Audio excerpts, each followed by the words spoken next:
Sometimes the people who say they care about you are the ones who are quietly sharpening the knife the entire time. The night always remembers moments like this. A dim apartment somewhere in the United States, the kind with old white walls, soft traffic humming in the distance, and a single lamp glowing in the corner as if it's trying to keep the darkness from swallowing the room. The camera drifts slowly, like a breath trying not to shake, a sink full of dishes, a jacket thrown over a chair, a half-finished cup of coffee turning cold on the table.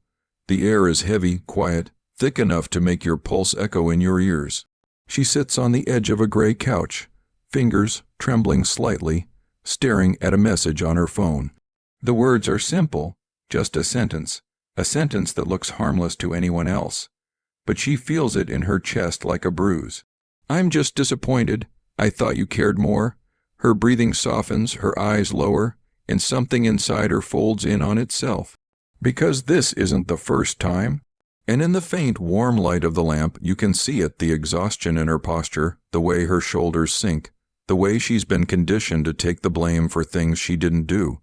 The camera moves closer, a slow, steady push, capturing the trembling in her hands, capturing the quiet realization that she's been trying to earn affection from someone who only gives it when it benefits them. Outside, a car rolls by, tires on wet pavement, a small reminder that life goes on, even when someone's heart is breaking in silence. This is how psychological manipulation often begins in the real world, not with shouting, not with chaos, but with subtle disappointment, quiet guilt, emotional withdrawal, so slow you think it's your fault. And in many American homes behind closed doors, this quiet war plays out every day. Soft shadows, dim lights, people trying to love someone who only pretends to care, because the truth is, some people don't hate you loudly. They hate you quietly, carefully, strategically. They hate you in ways they can deny, in ways they can blame you for, in ways that make you apologize to them for their own cruelty. The camera drifts through her apartment.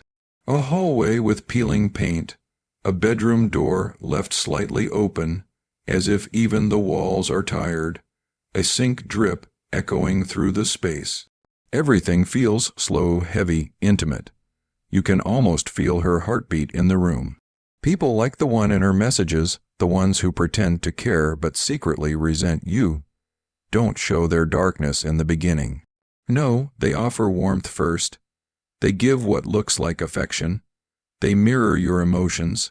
They build attachment. They create the illusion of safety. Then they slowly take it back, because pretending to care is easy. Caring is not. Caring requires empathy.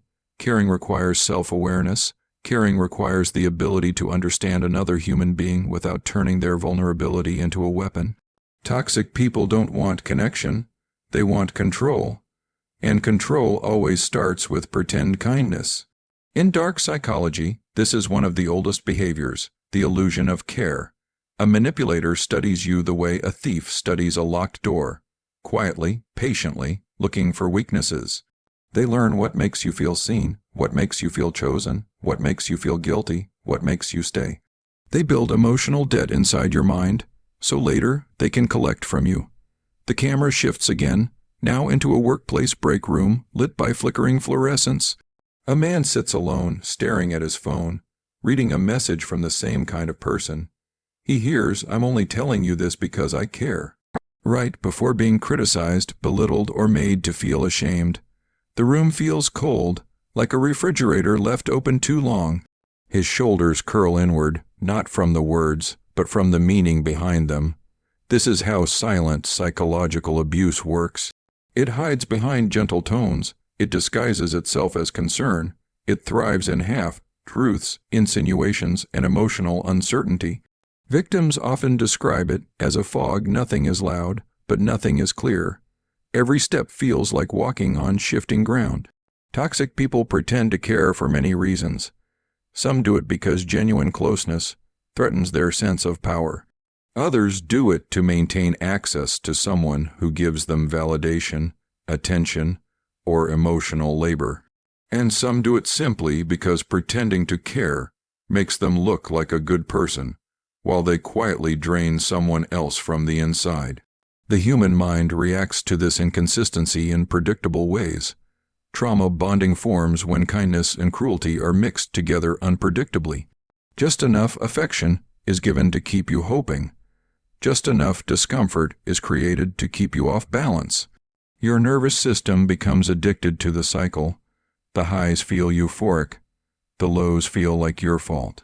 You start trying harder, you start apologizing more, you start shrinking, and the person who secretly hates you watches it happen with quiet satisfaction. In many American households, people don't scream to get control. They withdraw affection. They give the silent treatment. They guilt trip. They twist your words. They rewrite history. They offer emotional closeness only to snatch it away when it suits them. It's not loud psychological abuse. It's subtle. It's hidden. It's mental manipulation that leaves no visible scars. The camera pans to a quiet street at night, rain tapping softly against car windshields, streetlights flickering over wet sidewalks. Someone walks alone, jacket pulled tight, thinking about all the times someone claimed to care about them only to use that care as leverage. The world around them is silent, except for the distant hum of traffic. Their breath fogs in the cold air. They wonder why they were never enough, why every effort was never appreciated, why every emotional need was turned into an inconvenience. And the truth settles in slowly, like fog rolling across asphalt. They were never the problem. The problem was the person who treated affection like a currency. When manipulators pretend to care, it's never about love, it's about access, it's about control, it's about emotional territory. They care in the way someone cares about a tool they don't want to lose, or a possession they don't want someone else to have. Their version of caring is rooted in ownership, not compassion. Victims often describe living with constant tension in their chest, walking into rooms feeling smaller, trying to predict mood swings before they happen, feeling anxious when they're happy because they know the happiness won't last. This is emotional conditioning, training the mind to associate love with instability. Toxic people exploit this instinct. If you're always guessing where you stand, you'll work harder to stay. But beneath all the darkness, somewhere inside every person who's been through this, there's a flicker of clarity waiting to rise. A moment when the manipulation becomes too obvious to ignore, when the illusion of care breaks, when you finally understand that the silent emotional pain you've been carrying was never love. It was control wrapped in soft words. The camera returns to the couch. She sits there still, but something in her posture changes. Not fully. Not sharply, just enough to show a spark.